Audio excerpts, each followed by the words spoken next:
morning, y'all. Happy holidays. I thought this would be a good one. Extra History came out with a Christmassy video about the history of a corporate Christmas. A couple days ago, I think it was about a week ago. I was trying to give it a little bit of time. Heard that's a good thing to do. Let them get, their views first. But I thought this would be a good thing to do since it's Christmas Eve. And wanted to wish y'all Merry Christmas. All right. Well, let's get started then. I've not watched this. I don't really know what's gonna go on. Every bean down in Beansville liked Christmas a lot, so the brands turned the day into something you bought. They monetized Christmas, the whole Christmas season, so the beans hit the shops and surrendered all reason. But it wasn't just toys, trees, stockings, and ties. The grocers all slung puddings, turkeys, and pies. They put aside they make a lot of money out of it. misgiving and hauled out holly weeks before Thanksgiving. They fine-tuned their methods of capital extraction till each merry tradition involved a transaction. You might think that's wrong. You might claim to hate it. But really, did the brand steal Christmas? Or did they create it? I know they created, like, Santa and stuff. Oh, I got my coffee. Today's holiday history is brought to you by the Nebula original film, The Dinner Plan. But more on Patrick Willems' delicious comedic thriller after the episode. Happy holidays once again, extra historians. Today we're going to look at the history of Christmas in a very specific way. How the holiday as we celebrate it now has been shaped, filtered, and yes, in some ways, created by brands. And I find this topic just fascinating, since it sheds light on how the forces of capitalism, modernity, and popular culture has shaped nearly every version of this ancient holiday. So let's get started around 100 years ago in my own backyard. I mean, if I remember correctly, obviously, the church has definitely co-opted it, but if I remember, wasn't it a pagan holiday, actually? It was the winter solstice. So it's not like it's the first time it's been co-opted, anyway. November 27th, 1924, Herald Square, New York City. Almost exactly. 6 miles from Harlem to Midtown. Fun fact, my grandfather was born 1 year after this. Approximately. They have marched. 25. Bands 25. playing. Clowns waving to crowds. Men dressed as knights and ladies as fairies. Passing along streets, packed with people 3 or 4 deep. Behind them come parade floats in a nursery rhyme theme. From The Old Woman Who Lived in a Shoe, Red Riding Hood, and Little Miss Muffet. It is nearly a circus atmosphere, partially due to the animals borrowed from the Central Park Zoo, which include monkeys, camels, bears, and elephants, all not too happy with the long walk and mining the road with feces the marchers behind them have to weave around. They're all going to the Macy's flagship store on 34th Street, a palace of consumerism that takes up an entire city block. Is this the beginning of the Macy's Day Parade? The Thanksgiving Day Parade? Or did they say it? Yeah, this is in November. So this would be like the Macy's Thanksgiving Day Parade. I like that. Largest store in the world by square footage at the time. And this November parade is designed to take a single individual there. He brings up the rear in a float topped with a sleigh pulled by reindeer. You guessed it, Santa Claus. Yeah. 250,000 people have seen the parade along. So I know I've heard things about, like, oh, Santa Claus was made by, like, Coca-Cola, but if I remember correctly, he was not at all. He was definitely there before. I've heard things about, like, the modern image, too, and I might be wrong, and hopefully they're going to go over it, but if I remember correctly, I remember reading that it wasn't his image either. They did, of course, like, change it and make it a little more, like, for their style, but if I remember correctly, they didn't create it. I might be wrong. Let me know down in the comments. On its route. And 10,000 gather in Herald Square to watch St. Nick be crowned King of the Kitties and to climb a staircase to the top of the... They definitely probably made it more popular. Like, don't get me wrong on that part. They definitely probably made it more popular. Macy's marquee, where he sits on a golden throne above the store's entrance. There, he unveils the specialist window displays, a series of motorized marionettes in a Mother Goose theme with conveyor belts replicating the parade. And so was born the Macy's Thanksgiving Day Parade. Yeah, it is the Macy's Thanksgiving Day Parade. I like that. The traditional start of the Christmas season. And just as importantly, the start of the shopping season. Yeah. Of course, Macy's was not the only department store hosting a Thanksgiving parade that year. Another department store Definitely in most Detroit famous. also held one, and the Gimbel brothers in Philadelphia had been doing a I don't know who the Gimbel brothers are. I feel like that either says something about me or it says something about them, because I ain't seen the Gimbels nowhere. I've seen Macy's still. similar, though much smaller parade since 1920. But all of them ended by conveying Santa Claus to the store, where he would meet with children and mark the beginning of the Christmas retail season. The Macy's Thanksgiving Day Parade, however, would grow yearly to become by far the largest in scale. Yeah, then in 1927, they added the first balloon. And I think it's telling to our tale that this was not a traditional holiday character such as Santa or the Nutcracker. Nope. It was instead the popular animated character, Felix the Cat. I know you're pumped for that one, Zoe. Oops, sorry, didn't know you had beef. Well, he would be joined by others only a couple years later, such as characters from popular comic strips like the Katzenjammer Kids. In 1934, Mickey Mouse joined the procession with a giant Old Mickey's creepy. Just really creepy.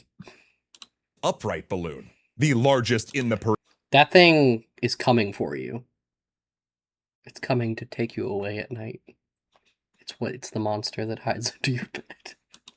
Up to that point, really bad, that wobbled into Herald Square like a towering kaiju. Behind him came smaller Disney characters like a towering kaiju. That's great.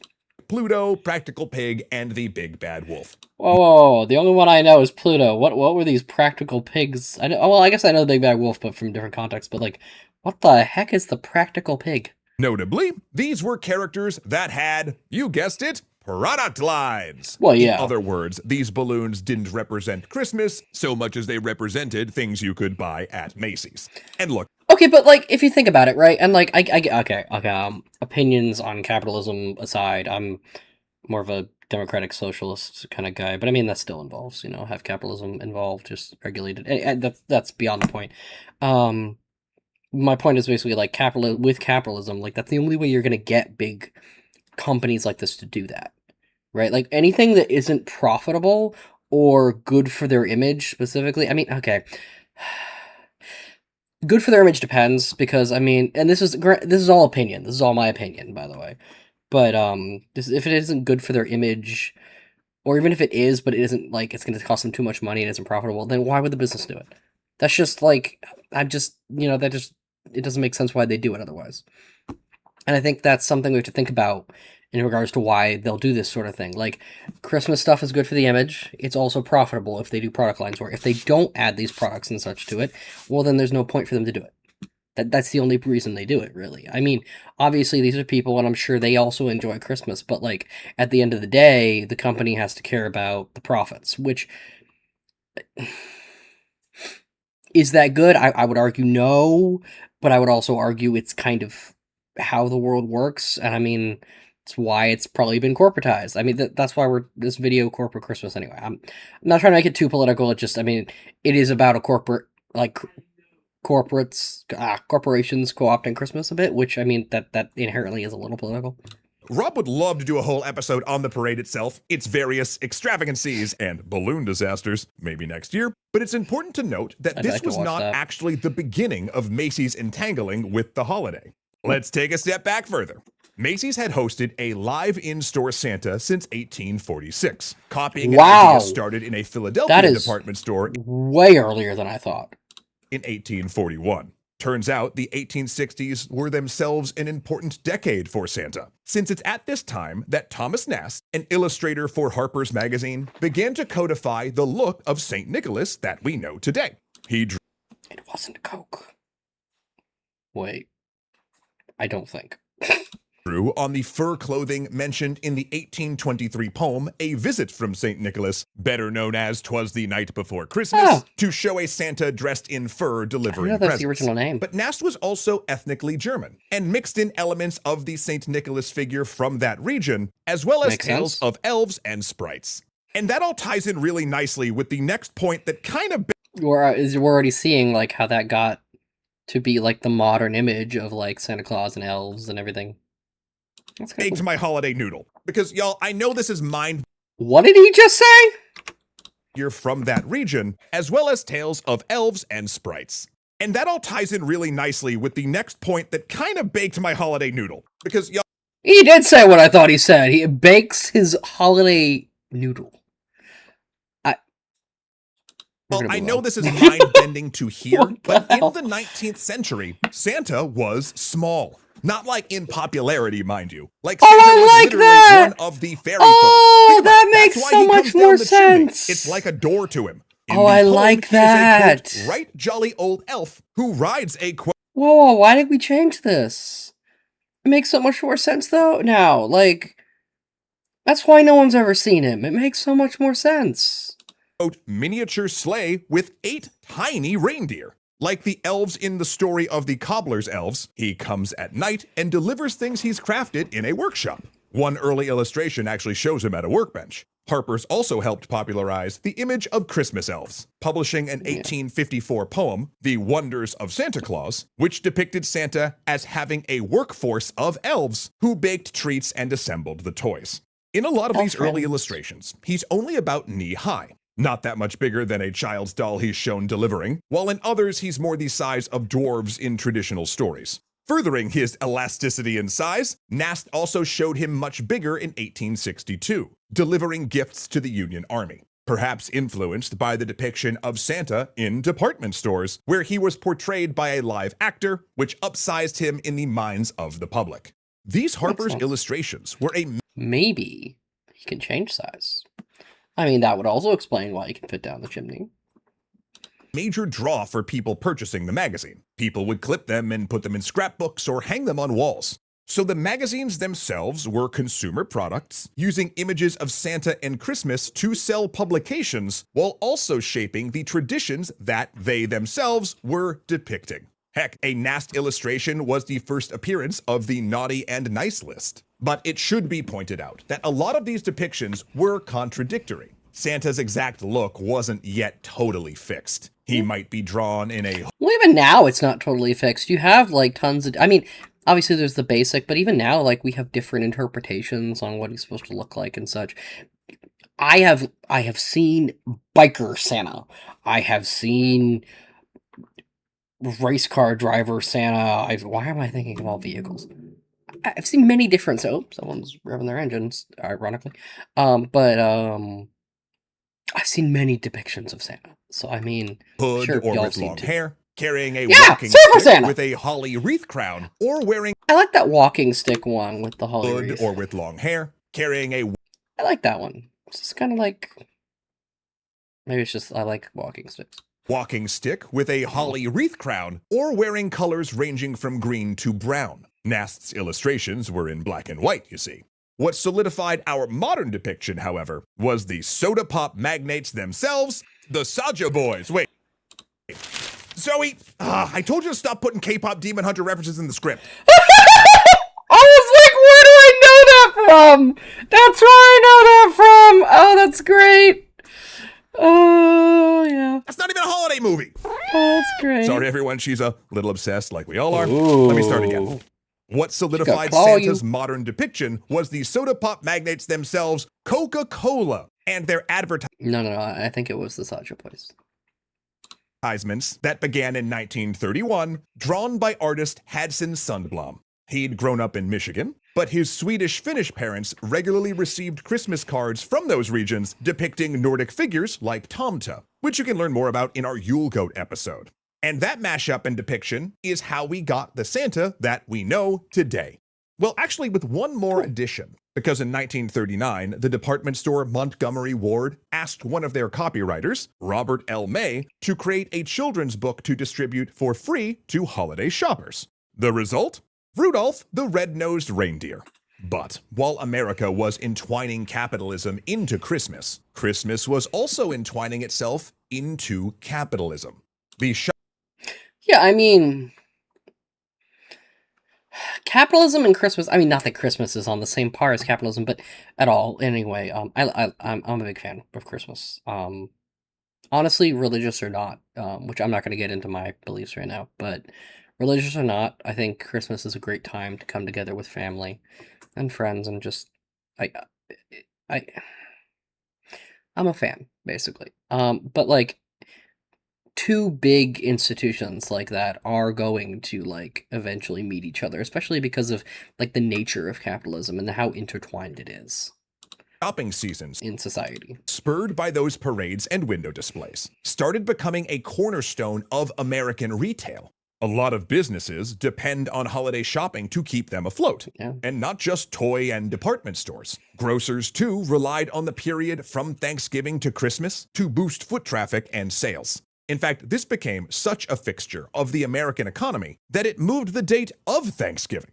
See, in 1939, the Depression-racked American retail sector realized that the last Thursday in November, legally the date of Thanksgiving, fell on the 30th that year, which shortened the holiday shopping season. Under pressure from the business community, Franklin Roosevelt declared that henceforth the holiday would be on the fourth Thursday in November, 1 week earlier on the 23rd. Oh, and this caused blowback, and both dates ended up being celebrated that year, with the 23rd sardonically called Thanksgiving. Oh. I like that a lot, actually. Christmas itself only got bigger after the Second World War, as America emerged. Well, yeah, we're a major industrial power after that, and plus, here's something also, a lot of consumer goods start getting produced after World War II.